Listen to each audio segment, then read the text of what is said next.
Hello and welcome to another video. Today I want to talk about something that I've been claiming for a very long time, which is how cryptocurrencies are a scam. People claim crypto to be a revolution, the best thing since sliced bread. It's going to change the world, and if you don't invest in it now, you will miss out. There were so many content creators peddling this narrative. So many people claiming this. People were even saying Warren Buffett doesn't know what he's talking about when he compared crypto to tulips, saying he's old, he's out of touch. Like seriously, these airheads claiming that the greatest investor of all time doesn't know what he's talking about when it comes to valuing investments. Seriously? Yet these turnips know everything there is to know apparently. I have always said cryptocurrency is a scam. It's not an investment. It's not a currency, and it will never be. It is pure speculation and gambling. Let's talk about the biggest cryptocurrency and the one everyone knows and thinks about when you mention cryptocurrencies, and that is Bitcoin. What is Bitcoin?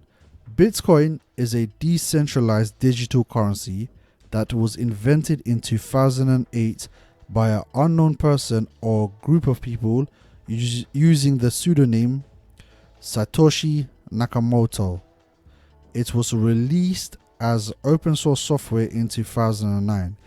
Bitcoin operates on a peer-to-peer network, meaning transactions occur directly between users without the need for a central authority, such as a bank or government. One of the key features of Bitcoin is its decentralized nature, which is enabled by blockchain technology. This feature is what initially made it attractive to the early adopters of Bitcoin. The fact it's decentralized, meaning no government is in control. It was made to be a currency by the people, for the people, which the early adopters loved. It appealed to people who want total freedom and not have the government interfere in their lives. The early notion was that Bitcoin one day will be the currency of choice, the currency that replaces the pound sterling, the dollar, the euro, and every other currency in the world. That no need for a central bank anymore. So the initial sentiment was good, but this is where we hit our first major problem. That problem is this utopia dream of Bitcoin replacing all the world's currencies and being the currency of choice. That no central banks will be in charge. You see, that is a pipe dream. That is such a pipe dream. You would have more chance of dreaming about you becoming an astronaut and going to the moon. Do you really believe that central banks across the world, that governments across the world, the mega ultra rich people who are very powerful, who you have never heard of, people who are extremely rich and powerful, will ever allow that to happen? Do you really think the big governments across the world will allow for them to lose power, to lose influence, to lose control over their people? Do you really think rich people whose wealth is in fiat currency will allow for their wealth to vanish so everyone else can be on a level playing field? Really? Not in a million years. You have a better chance of going to the North Pole and finding Santa Claus before you think the United States of America, United Kingdom, Japan, France, Germany, Canada, Australia, New Zealand, China will ever allow that to happen. Firstly, you would need to get everyone in the world on board, which you cannot. The reason why everyone is on board with fiat currency is because it's the only currency that is enforced on us. It's the only way that it is legal tender. You cannot use anything else except for the currency of that said country. You are forced to use that currency. You are told from a toddler that this is money. This is what you need to study hard for, work hard for. This is the be all and end all. The only way for Bitcoin or any cryptocurrency to ever become legal tender is if governments of the world accept it and then enforce it on the people. But they will not. Therefore, it will never happen. Now, El Salvador has accepted the use of Bitcoin, the only country to ever do that. But that is El Salvador. That is not the United States or any G7 countries. No disrespect to El Salvador, but if we are being real, El Salvador accepting it means nothing unless the G7 countries accept it. And that will never happen. The world's reserve currency is the US dollar. So why would America want to change that? The second problem with Bitcoin is that it has a fixed supply of 21 million coins, which makes it deflationary by nature. And for a currency, that does not work. You cannot have, firstly, a currency that is finite, and secondly, a currency that is deflationary. So if one Bitcoin is worth more tomorrow than it is today, then why on earth would you trade it? Why would you use it as a currency? That does not make any sense. Also, another problem with Bitcoin in its quest to be a currency is Bitcoin can only handle 7 transactions per second compared to the world's two big boys, Visa and MasterCard.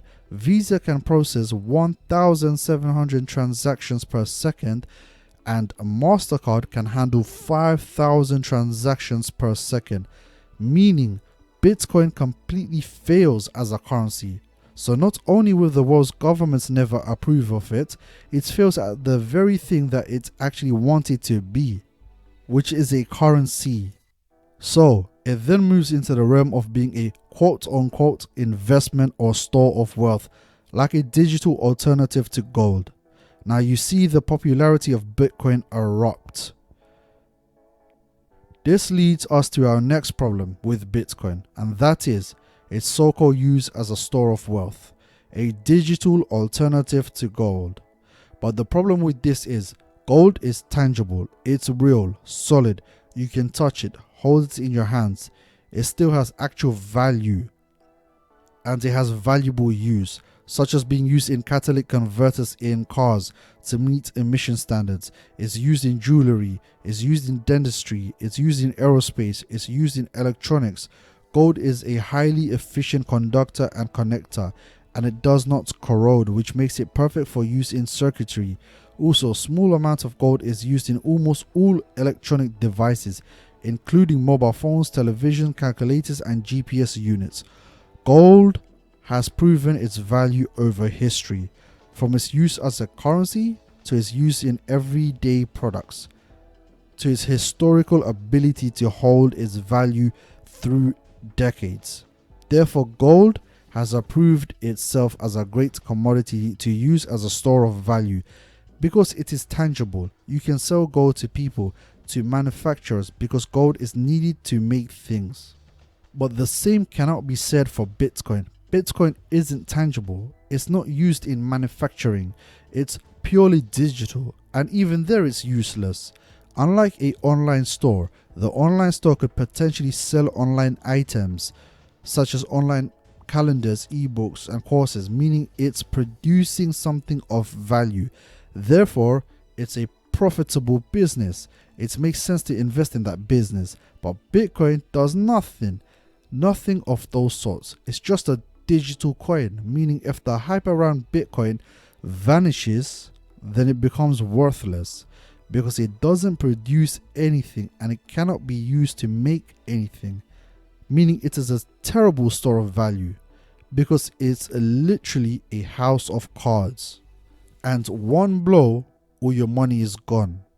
And something so volatile as Bitcoin, where the value of it fluctuates daily, cannot be a store of value.